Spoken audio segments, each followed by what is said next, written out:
Oi pessoal, tudo bem? Aqui é Alexandre Angel, do canal Aprender Sempre. Hoje nós vamos ter uma sequência de vídeos falando a respeito da origem do povo hebreu e também de como foi possível criar o Estado de Israel. Por que Israel existe? É o nome da sequência desses vídeos. Nós temos aí uma sequência de vídeos gravada pelo professor Ock. O nome dele se escreve com H-O-C, então provavelmente essa é a pronúncia. E ele traz uma questão muito interessante a respeito da demonstração dos fatos históricos, do contexto de como foi criado o Estado, da origem do povo judeu, do povo hebreu, e como eles chegaram até lá, naquela região da Palestina. Mas ele fala que nas suas análises ele deixa de lado a ideologia e fala apenas os fatos. Na verdade, a gente tem que atentar para o fato de que ele escolhe um viés ideológico para fazer as suas análises.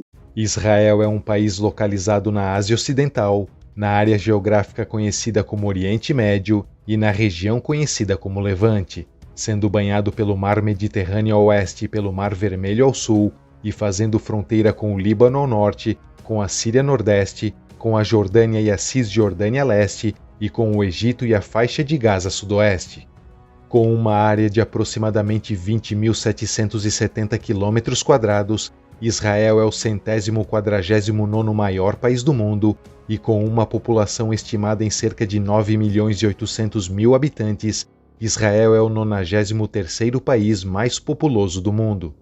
Esse é o primeiro de uma série de vídeos onde vamos conhecer um pouco da história desse país que compreende a maior parte da região conhecida como Terra Santa, uma região sagrada para os cristãos, judeus e muçulmanos. Nesse primeiro vídeo, vamos entender como foi o estabelecimento das primeiras civilizações, como surgiram os primeiros estados nessa região e o seu domínio pelos assírios, babilônios, persas, gregos e romanos. Se você gostar do vídeo, não esqueça de deixar o seu like e não deixe de se inscrever no canal se ainda não for inscrito. A região correspondente ao atual Israel foi ocupada pelos primeiros humanos primitivos há cerca de 1.500.000 anos atrás. Já os fósseis mais antigos de humanos anatomicamente modernos, chamados de hominídeos de Sku e Kafzé, encontrados no norte do atual território israelense, são datados de cerca de 120.000 anos atrás. Por volta de 10.000 a.C., surgiu no sul do Levante a cultura natufiana, por volta de 4.500 a.C. a cultura gassuliana e mais ou menos em 3.500 a.C. surgiu nessa região os povos semitas. Alguns arqueólogos acreditam que por volta de 2600 a.C. foi fundada por povos semitas ocidentais, chamados de Jebuseus de acordo com a Bíblia hebraica, a cidade de Jerusalém. De acordo com a arqueologia, durante a Idade do Bronze, por volta de 2100 a.C., surgiu na região do Levante o povo cananeu, que ocupou a região conhecida como Canaã. E de acordo com os textos sagrados, também foi nessa época que o povo hebreu partia do sul da Mesopotâmia em direção a Canaã por orientação de Abraão, em busca da Terra Prometida. Em 1650 a.C., teve início a 15ª dinastia do Egito. Essa dinastia foi governada por cananeus que mantiveram relações estreitas com Canaã nesse período, até serem derrubados em 1550 a.C., dando lugar ao novo reino do Egito. Nessa época, os cananeus já haviam estabelecido cidades-estados independentes ou semi-independentes, geralmente cercadas por enormes obras de terraplanagem que passaram a pagar tributo para o novo reino do Egito. Em 1457 a.C., uma coalizão rebelde de cidades-estados vassalos cananeus liderada pelo rei da cidade de Kadesh foi derrotada pelas forças egípcias sob o comando do faraó Tutemés III na Batalha de Meguido, e o Egito estabelece seu domínio sobre Canaã. No final da Idade do Bronze, por volta de 1200 a.C., Canaã entrou em colapso e o controle egípcio chegou ao fim. Nessa época, apareceram dois grupos nessa região, os povos do mar, particularmente os filisteus, que chegaram das regiões ao redor do Mar Egeu e se estabeleceram ao longo da costa sul, e os israelitas, que surgiram de uma ramificação dos povos cananeus e ocuparam as terras mais altas ao norte. A evidência mais antiga registrada de um povo com o nome Israel ocorre na inscrição egípcia chamada de Estrela de Merneptah, datada de 1208 a.C. Os israelitas se separaram dos cananeus a partir do desenvolvimento de uma religião inicialmente com crença em muitos deuses, mas que mais tarde se tornaria monoteísta, centrada na divindade conhecida como Javé, e que seria, portanto, as sementes do judaísmo. Os israelitas e os filisteus estão associados à transição para a Idade do Ferro, já que usavam ferramentas e armas de ferro muito melhores do que as de bronze. Segundo as evidências arqueológicas, centenas de pequenas aldeias foram estabelecidas nessa época, com populações de cerca de 400 pessoas e que eram em grande parte autossuficientes. Eles viviam do pastoreio, cultivavam grãos, videiras e oliveiras, com os quais faziam algum intercâmbio econômico e produziam cerâmicas simples sem decoração. Apesar de haver algum debate entre os historiadores, segundo a Bíblia hebraica, em 1047 a.C., a partir da vontade dos anciãos israelitas de terem um rei, foi estabelecido o Reino Unido de Israel, tendo Saul como o primeiro governante e a cidade de Gibeá como capital. Em 1008 a.C., teve início o reinado de Davi, que estabeleceu no Reino Unido de Israel uma monarquia poderosa e unificada e embarcou em campanhas militares bem-sucedidas contra os inimigos. Para proteger suas fronteiras, Davi derrotou entidades regionais como os filisteus e conseguiu assim expandir os domínios do reino. Em 970 a.C., o rei Davi foi sucedido por seu filho Salomão, que passou a reconstruir inúmeras cidades importantes como Meguido, Hazor e Gezer, e construiu em Jerusalém o primeiro templo, também chamado de Templo de Salomão. Com a morte de Salomão em 931 a.C., 10 tribos do norte se rebelaram e conquistaram a sua independência, levando à formação do independente Reino de Israel, tendo como rei Jeroboão I e a cidade de Samaria como capital. E o que restou do Reino Unido de Israel deu lugar ao Reino de Judá, tendo como rei o filho de Salomão, Roboão I, e a cidade de Jerusalém como capital. Dos dois reinos, o Reino de Israel foi o mais próspero e logo se tornou uma potência regional, mas a sucessão do trono geralmente era resolvida por golpes de Estado e sua capital mudou diversas vezes de lugar. Por outro lado, o reino de Judá era menor mas mais estável, e durante toda a sua existência, o reino foi governado por uma só dinastia e sempre teve Jerusalém como sua capital.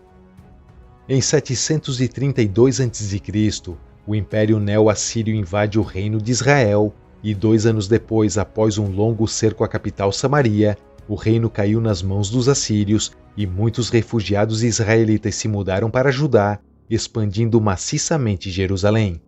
A cultura e a crença dos dois povos se fundiram e muitos historiadores acreditam que nessa época o Deus Javé se tornou o único Deus desses povos e a Torá, os 5 primeiros livros sagrados da religião judaica, começou a ser escrito. Em 701 a.C., na tentativa de conquistar o reino de Judá, os assírios cercaram Jerusalém, mas partiram após terem conseguido receber muitos tributos. Em 609 a.C., o Império Neo-Assírio é conquistado pelo Império Neo-Babilônico, do qual o reino de Judá se torna um estado vassalo. Em 601 a.C., o rei Jeoaquim se aliou ao Egito, o maior rival do Império Babilônico, e em 597 a.C., como punição, os babilônios sitiaram e saquearam Jerusalém, e em 587 ou 586 a.C., o rei Nabucodonosor II conquistou Jerusalém, dando início ao período babilônico. Ele destruiu o primeiro templo, arrasou a cidade e os habitantes foram deportados para as cidades babilônicas. O reino de Judá foi abolido e se tornou uma província babilônica chamada de Yehud, ou Jeúde em português, onde permaneceram apenas os mais pobres. Em 539 a.C., o Império Neo-Babilônico é conquistado pelo Império Aquemênida, dando início ao período persa, e é nesse momento que o termo judeu começa a ser usado consistentemente para identificar o povo de Judá. No ano seguinte, o imperador Ciro o Grande concede a liberdade religiosa para todos os povos subjugados pelos babilônios, incluindo os cerca de 50 mil judeus que, liderados por Zorobabel, o governador de Jeúde, retornaram para a região e deram início à construção do segundo templo em Jerusalém. Em 332 a.C., O Império Macedônico, liderado por Alexandre o Grande, conquista a região de Geude como parte de sua campanha contra o Império Aquemênida, dando início ao período helenístico. Em 322 a.C., um ano após a morte de Alexandre o Grande, seus generais dividiram o Império Macedônico e a região do antigo Reino de Judá passou a fazer parte do Reino Ptolomaico do Egito. Em 200 a.C., depois de um século de domínio ptolomaico, a região de Judá foi conquistada pelo Império Seleucida após a Batalha de Pânion e passou a ser governada por um sumo sacerdote de Israel como um vassalo helenístico.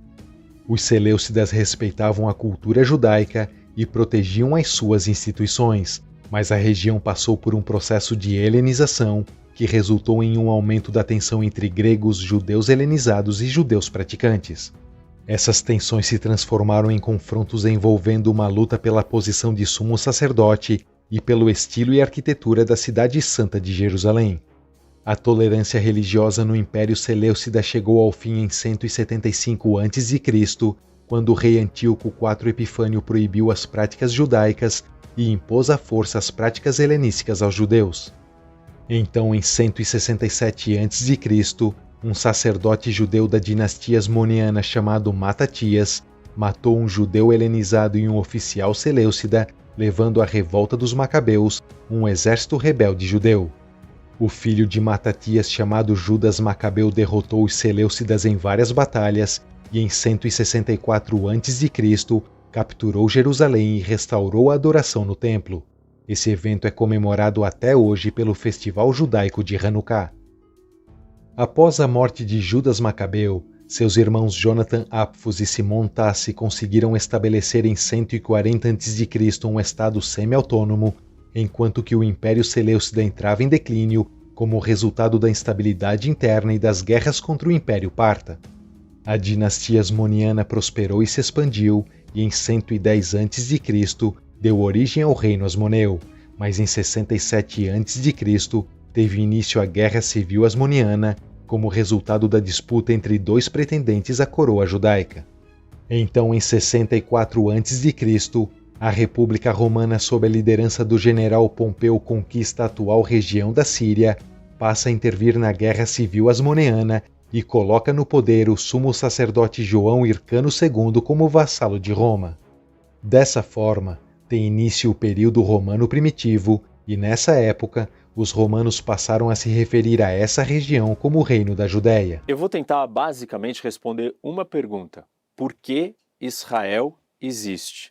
E assim, essa pergunta ela permeia várias outras e ela também está ligada com uma contaminação de desinformação e visões ideológicas muito carregadas que distorcem essa pergunta, né? Claro que no meio do caminho eu vou responder várias outras perguntas importantes, não tão importantes quanto essa, mas relevantes, e tentar endereçar as críticas feitas por muitos contra Israel, vários tipos de críticas, até mesmo aqueles mais extremos que acham que Israel não tem o direito de existir. Então, indo direto para a primeira pergunta, né? Por que Israel está localizado aqui?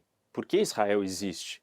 Muitos junto com essa dúvida, ou com esse questionamento, ou com a negação da existência de Israel, eles acusam Israel de ser um Estado colonialista, imperialista e que segrega as populações ou os povos que vivem juntos ou ao lado de Israel. Historiadores acreditam que os hebreus chegaram aqui nessa região, que é hoje Israel, em algum momento no segundo milênio antes de Cristo.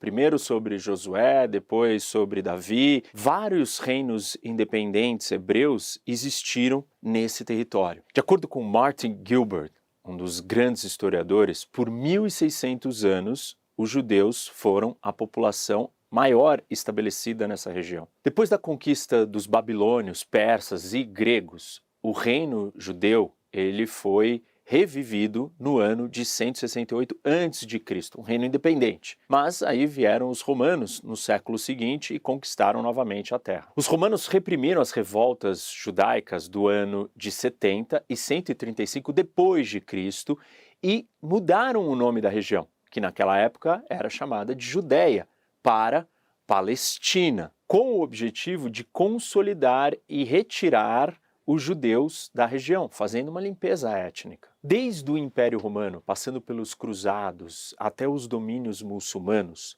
todos tentaram expulsar os judeus desta região. Mas, mesmo assim, milhares de judeus permaneceram, principalmente localizados nas suas cidades sagradas, que eram Jerusalém, Hebrom, Tiberíades e Safed, que está aqui. Agora, reparem aqui que é importante vocês entenderem o que está acontecendo. Onde que está Hebrom? Dentro do que é hoje a Cisjordânia. Jerusalém já era uma cidade sagrada. Isso é só para vocês entenderem como existia a presença de judeus localizados neste território todo, inclusive em lugares hoje que seriam um Estado palestino ou que é uma terra considerada para o palestino. E por isso se explica o porquê de certos grupos, de certos judeus, uma minoria deles, dizem e acham que existem territórios aqui dentro da Cisjordânia que são territórios antigos dos judeus e deveriam continuar fazendo parte do Estado de Israel. Mas, repito, esse não é a visão da maioria, mas essa visão existe. E está explicado historicamente qual é o laço deles com essa terra e o porquê dessa visão. Além dessas cidades principais, ainda existiam judeus ou comunidades de judeus em outras cidades em menor escala.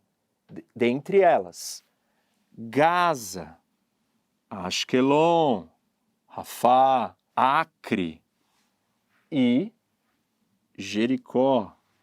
De novo, aqui dentro, aqui de novo, em Gaza. Então, isso explica parte do problema e da confusão. Contar uma outra história de tribos judaicas que estavam localizadas na Península Arábica, mais precisamente na Arábia Saudita. Esses judeus, no século VII, eles foram expulsos, massacrados, com uma perseguição e um ataque do profeta Maomé. E aí o Maomé disse que os judeus não poderiam permanecer, não poderia existir outra religião naquela península, somente a religião islâmica. Esses judeus que fugiram da Arábia Saudita vieram e acabaram aqui, em Jericó.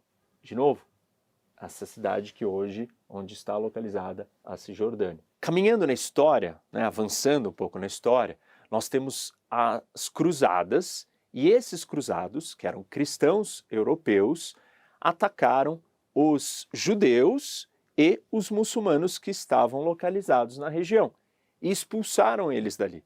Muitos dos judeus acabaram na Europa, onde se estabeleceram e criaram comércios e começaram a construir uma vida na Europa.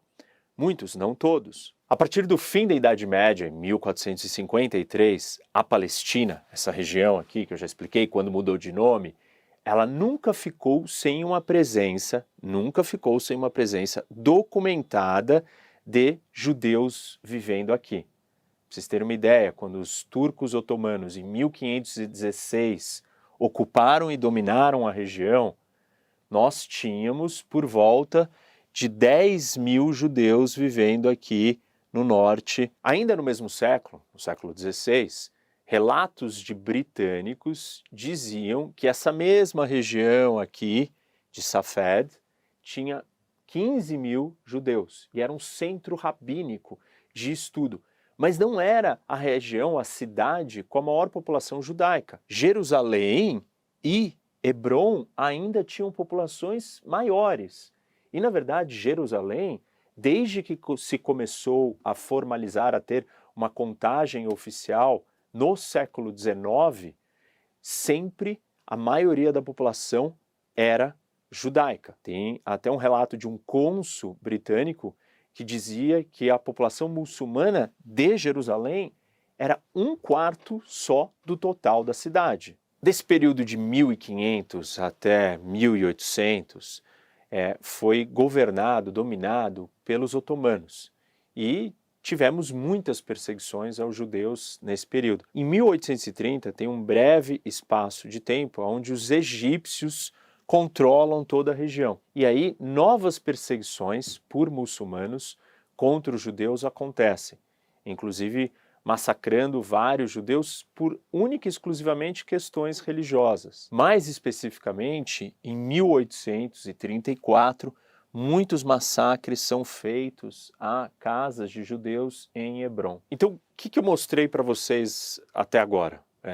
Esse ciclo histórico de ocupação deste território, que mudou de nome, foi chamado de Palestina, e os judeus localizados ali ao longo da história com os diferentes impérios que dominaram essa região. E é nesse período, por volta de 1880, que os judeus que estão espalhados pelo mundo, porque foram expulsos, com todas as histórias que eu mostrei para vocês até agora, começam a voltar. Isso não significa, repito de novo, que não existiam judeus ali já. Existiam aqueles que nunca foram embora, mas um número maior de judeus começa a voltar para a região da sua terra antiga.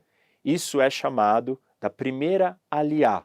Aliá é a onda de imigração de judeus de retorno para a sua terra. Lembram que eu expliquei para vocês no começo que uma das acusações que se faz aos judeus, a Israel, que é um Estado imperialista, colonialista. E alguns já fazem essa acusação desde o começo dessas primeiras chegadas, dessas primeiras ondas de imigração dos judeus, das primeiras aliás, dizendo que os judeus que chegaram eram colonos. É muito importante fazer uma distinção entre um colono e um refugiado. Os judeus que estavam vindo para a terra da Palestina, eles eram refugiados, eles estavam fugindo de perseguições agora na Europa e nos outros lugares do mundo que eles estavam. Diferente de um colono, como cidadãos da Inglaterra ou da França, que se espalharam por vários lugares do mundo para dominar terras estrangeiras. Não é igual a esta comparação, não faz sentido. Imagina os ingleses que fugiram da Inglaterra para ir para os Estados Unidos contra as perseguições religiosas que eles estavam sofrendo na Inglaterra. Então, os judeus que estavam vindo para cá são equiparáveis a esses ingleses que estavam fugindo da Europa para esse novo lugar, essa nova terra. No caso dos judeus não é tão nova assim, porque eu acabei de mostrar para vocês o laço histórico que eles tinham com a terra. Então, os judeus não eram colonos, eles não estavam a serviço de um projeto de colonização de um império, seja francês, espanhol, holandês, inglês. Eles eram um povo refugiado, fugindo de outras perseguições, novamente, de volta para o seu lugar de origem. Esses judeus que chegavam nessa terra, o que eles faziam? Como que eles adquiriam uma terra, uma propriedade? Eles compravam. De quem? De donos dessa terra, que vendiam, muitas vezes a preços justos, outras a preços exorbitantes. Mas quem eram essas pessoas que estavam vendendo? Eram grandes proprietários de terra, que tinham esse território, esse espaço para especular, para vender, esperando alguém aparecer querendo comprar. Eles não chegaram e ocuparam, expulsaram e retiraram alguém que estava aqui. Eles compraram a terra. Então, essa primeira aliá, ela começou em 1882 e foi até 1903. E ela, de muitas maneiras, não foi diferente da imigração de judeus que saíram do leste europeu e foram para a América, para os Estados Unidos principalmente. Pra vocês terem uma ideia do tamanho comparativo entre essas ondas de imigração que aconteceram do leste europeu para a América e do leste europeu para a região da Palestina, são 10 mil judeus, por volta de 10 mil judeus que saíram do leste europeu e vieram para a região da Palestina, enquanto o número de judeus que saíram do leste europeu e foram para os Estados Unidos beirava 1 milhão. Os judeus que estavam vindo para cá, eles não tinham a expectativa, o sonho de ter um estado deles. Eles só estavam em busca de paz, serem respeitados, ter um lugar, voltar para a terra sagrada, prometida, sonhada da história do seu povo. Eles não estavam imaginando que eles poderiam ter um estado, esse não era o projeto, não era a ideia. Eles só queriam viver em paz dentro desse território, convivendo com quem estivesse vivendo ali. Apesar dos judeus que saíram do leste europeu e foram para os Estados Unidos e para cá, para a região da Palestina, serem muito parecidos, os objetivos ou os sonhos eram um pouco diferentes. Os judeus que vieram para cá, eles tinham um senso, um laço, uma ideia, um sonho de recuperar a terra prometida. Tinha questões ideológicas, questões religiosas, quase que um sonho. E os que foram para os Estados Unidos estavam visando oportunidades econômicas, um mundo novo. Era uma proposta diferente, ou tinham visões de mundo diferentes. Os judeus que chegaram nos Estados Unidos, eles constituíram suas comunidades com bairros de judeus, comércios, instituições comunitárias, mantiveram o Yiddish, que era um idioma deles, os filhos aprenderam inglês, experienciaram preconceitos, né, e discriminações, como vários dos outros povos ou imigrantes diferentes que chegaram nos Estados Unidos, mas numa escala menor, e aos poucos foram sendo assimilados economicamente, politicamente e socialmente. Então eles foram se fundindo com a sociedade americana. Já os judeus que chegaram na região da Palestina também montaram seus bairros, suas comunidades, suas instituições, recuperaram o hebraico antigo, mas eles não conseguiram se assimilar, não conseguiram ser bem recebidos ou serem integrados com o resto das populações que estavam vivendo neste território. Então, esses judeus que estavam aqui na Palestina, eles começaram a enfrentar vários desafios e obstáculos. Gangues de árabes muçulmanos começaram a atacar essas comunidades que estavam desarmadas, desprotegidas, porque eles não queriam a presença de não árabes e não muçulmanos na região. Isso era a visão de alguns dos árabes e muçulmanos. Outros viram com bons olhos a chegada dos novos imigrantes, falaram, ótimo, oportunidade de negócio, de emprego, enfim, não tinham problemas com os judeus.